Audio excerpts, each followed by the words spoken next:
Reconciliation ends 6-year conflict. Clean access to water vital for health. And PNG and Australia work together to improve capacity. This is National EMTV News with Mary Bartolo. Good evening. Thank you for joining us. This is Sunday's news. 6 years of conflict over mining benefits is now over following a reconciliation ceremony between Lihir landowners and the Nimamar local level government. This is being viewed by many as a way forward for benefits derived from the mine. Others have remained skeptical and have called for equal participation in benefit sharing. Edwin Fidelis was in Lihir to witness the reconciliation ceremony and filed this report. This traditional gathering at the Potslaka government station on Lihir Island yesterday marked the end of a 6-year conflict between the Nimamar local level government and Lamala, the association representing Lihir mine landowners. It brought together people from the 6 landowner clans on the island who have been affected by a conflict that has dragged on for 6 years. The landowners and its government agreed and created the Caving Accord principle, a stepping stone that laid this issue to rest. What you are witnessing here today is a token of appreciation, a goodwill handshake to end the past differences. It's been 6 years since the conflict arose between the landowners and the local level government here over mining benefits derived from mining operations on the island. Those feeling the pinch of this conflict are the people in the village. Women and youths claim to have been marginalized in most of the decision-making processes. Something I come up with trauma. Life mama, especially now, youths. Over the last 20 years, there's been a steady economic growth driven by mining investments here. But most people here say their lives could have been more better if there were not any ongoing disagreements between their local leaders over the years.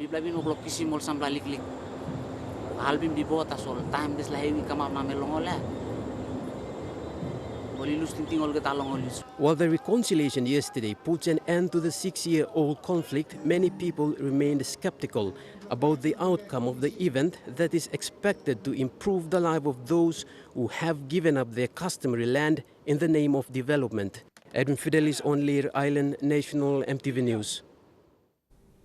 Water and electricity remain a basic need for new settlements around Port Moresby. In recent months, water and power suppliers have worked to ensure services are equally distributed and people on the fringes of major towns and cities connected. Yesterday, the Bushwara community at 9 Mile outside Port Moresby had water supply installed for the first time. The Bushwara community is about 1 kilometer drive from the main road connecting 9 Mile and the nation's capital. In the last 3 years, people have been migrating here after buying portions of land for less than 10,000 kina.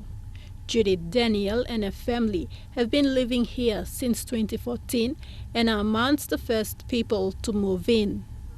Access to clean water and electricity have been difficult, and mothers are forced to travel to 9 Mile and even Gordon's Market to fetch water, especially for cooking. We plus a struggle, we plus a carry more levy 10 to 20 containers called Bushwara town, Gordons, Golo Erema, Golo Magana, na Morobe block. Kulabe mol this law container, me plus a load him come low. Hablo me plus. Yesterday, new water taps were installed, giving access to water for over 200 households in this community. The event, officiated by Moresby Northeast MP Labia Mayu, brought tears to many mothers. While the water connection comes as a relief for families here, they were challenged to use the resource wisely and pay up their bills on time. Now 1 week me come stablo Bushwara mi luki mosem wara rauna mi amamas. All line blow me all amamas na all kisim wara kisim kaige kam wasim kaige lo wara tep wara. However, access to water supply in Port Moresby is becoming a growing concern for water supplier at the Ranu. This service was some water connection, you come and sell on communities, put them go and sell on settlement. But them is hard because at the Ranu, only privatizing Pinis. Similar projects have been launched in other communities outside Port Moresby. While it is becoming a need that Adirano is responding to through private or public partnership, it also signals the increase in the number of people migrating into Port Moresby. Thakla Gunga, National, EMTV News. Papua New Guinea's restructured reform on foreign technical advisors' engagement will see more Australians working in the public service machinery to strengthen capacity. Prime Minister Peter O'Neill says Papua New Guinea and Australia have worked together to deliver these reforms. Part of Papua New Guinea and Australia's bilateral relationship is to improve capacity, and one of them is the way foreign technical advisors are engaged. The Prime Minister said reforms would provide more effective engagement and be more cost-effective by removing some middlemen in the aid consultancy industry. Recently, we have now restructured the way Australians work, providing technical advice, building capacity in our public services. We want the Australians to be part of our public service machinery, not merely consultants in the system. With the reform, Mr. O'Neill said that more opportunities are now available for Australians who would want to come and work in Papua New Guinea. We believe strongly that building capacity and directly involving in the public service machinery of Papua New Guinea is the way forward for Australia's contribution in building Papua New Guinea for our citizens. Meanwhile, Mr. O'Neill said with the recent appointment of Australian Federal Police Assistant Commissioner Alan Scott as third Deputy Commissioner for the Royal Papua New Guinea Constabulary is part of this reform. These are sort of opportunities that are available for Australians who would want to work and live in Papua New Guinea. Fabian Hakelitz, National EMTV News. Prime Minister Peter O'Neill says that Papua New Guinea's debt level is manageable at about 35% GDP, and it remains a priority of the national government to manage the challenge forced by low commodity prices due to global pressure. And the new approach was to revise budget estimates to effectively manage these global pressures. Prime Minister Peter O'Neill, speaking at the National Press Club of Australia, said that Papua New Guinea is part of the emerging economy faced with global challenges from lower commodity prices. I do not want to sugarcoat the pressures that we are facing, but we have an open dialogue so that we can understand on how best we can confront these challenges. The serious decline in world prices for our oil and gas and our minerals over the past 12 to 18 months has had serious impact in our economy. And I'm certain the Australian economy faces similar challenges. In Papua New Guinea, just a couple of years ago, our royalties and taxes from the resource sector totaled close to 2 billion kina. But last year, it just amounted to 260 million kina, barely 1/8 of the previous year's revenues. We expect same around in 2016. Mr. O'Neill said the government revised budget estimates to ensure it doesn't affect basic service delivery. We are deliberately running a deficit budget because we are committed to programs that we have made promises to our people. Our debt levels are manageable, about 35% of our GDP. Our government had to make tough decisions while making sure that government itself is held responsible for many of those decisions. That is an approach that is well accepted by our citizens.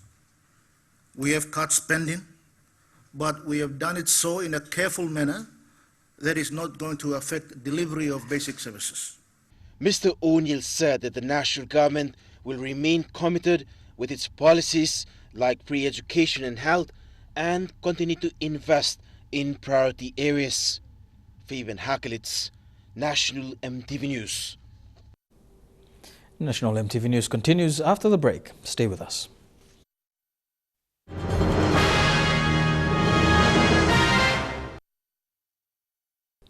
Welcome back to National MTV News.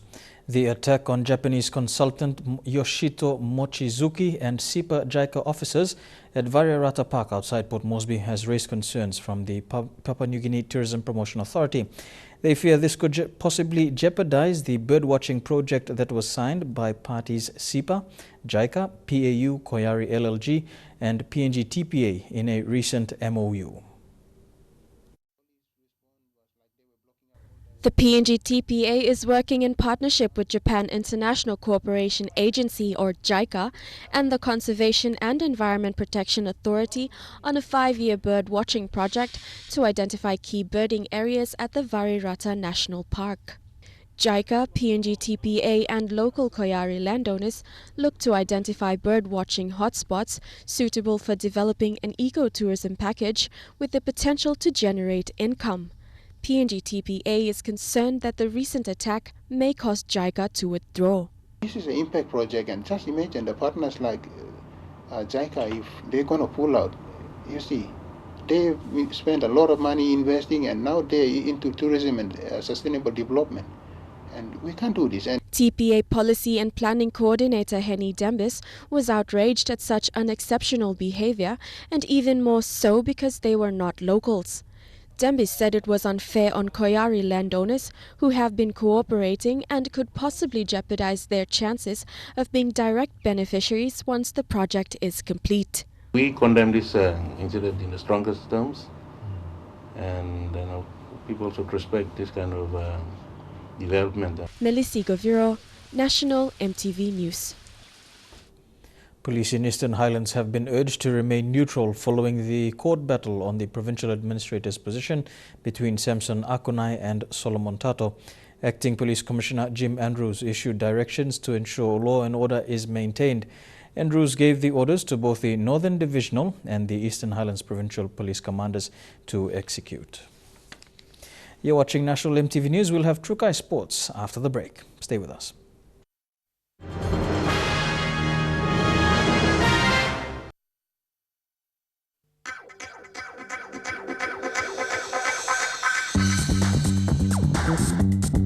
Trukai Sports.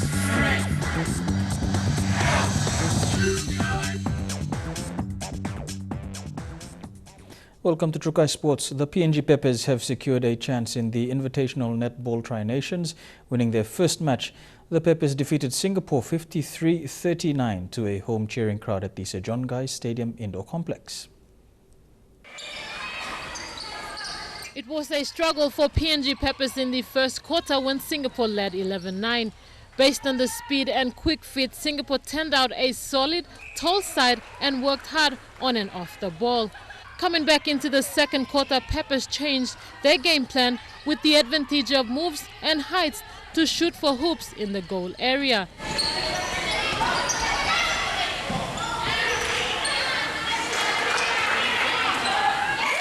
Captain Lua Ricky's continued her top form, leading in front with goal shooter Tiata Baldwin to tip PNG's favours going into the halftime, nicking it 20-all. The third quarter saw Peppers controlling the game with teamwork and fast movements. Moreover, Peppers were triggered by the roars and cheers from its home crowd, playing aggressively against the Singapore side, winning the match 53 points to 39. On Monday, Peppers will compete with Victorian State Championship team, the Victorian Fury. Mike Koime, National MTV Sports. And that ends Trukai Sports for today, but don't go away. All the weather details after the break. Trukai Sports.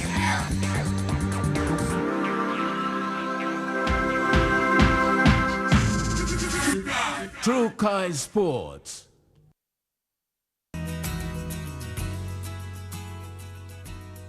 Taking a look at the weather forecast for the next 24 hours. In the southern region, Port Moresby, a shower or two with a top temperature of 32.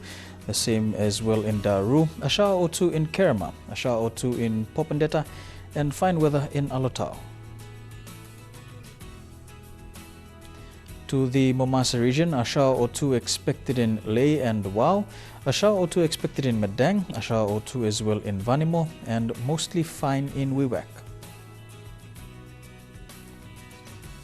To the New Guinea Islands region, Lorengau, a shower or two, mostly fine in Kavieng, Kokopo and Rabaul, a shower or two expected in Kimbe, and fine weather in Buka. And in the Highlands region, Mount Hagen, evening showers as well expected in Goroka, Kundiawa, Mendi and Wabeg.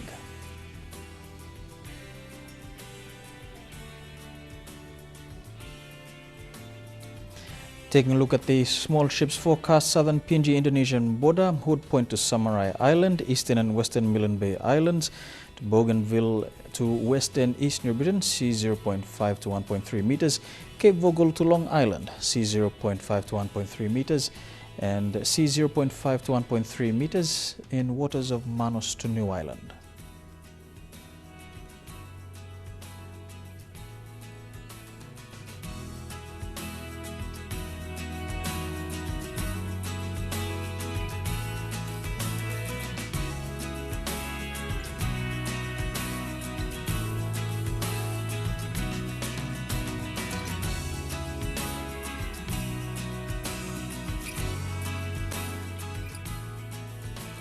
And a look at the ocean forecast. Coral Sea, east to northeasterly winds at 10 to 15 knots. Pacific Ocean, northeasterly winds with 10 to 15 knots. Solomon Sea, northeasterly winds at 10 to 15 knots. And Bismarck Sea, northeast to northwesterly winds at 10 to 15 knots. Forest Minister Douglas Tomoriesa has slammed the Auckland Institute for releasing a report about the Great Timber Heist. The report made several claims on the logging industry in the country. In a press conference today, the minister responsible claimed all logging transactions is conducted within PNG laws. The PNG Forest Authority has gone under fire recently following the Auckland Institute's report last month that received much public attention.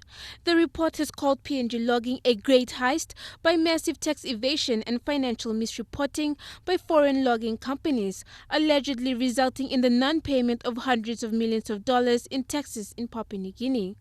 Mr. Tomoriesa says such reports by the Auckland Institute is a misunderstanding of what the PNG Forest Authority have done for the country. Mr. Tomoriesa said the PNG logging industry have contributed greatly to the country's economy. State, I've made it very, very clear that every year we, Forest, raise more than 300 million in terms of internal revenue for the country. In response to the Great Timber Heist, claiming logging companies have used SABL to access new forest resources, Mr. Tomoriesa says the PNG Forest Authority have no authority in the granting of SABL. In terms of export, Mr. Tomoriesa says there are difficult processes that must be followed through by the PNG Forest Authority, SGS and Customs before the exporting of logs. Baked, which is not true, then I have every right to make certain that I defend what this government has done. Merlin Diaukatam, National EMTV News. Now before we go, recapping our top stories again. Reconciliations end 6-year conflict, clean access to water vital for health, and Papua New Guinea and Australia work together to improve capacity. And that ends National EMTV News for today. On behalf of the EMTV News team, I'm Mary Botulo. Have a pleasant working week. Good night.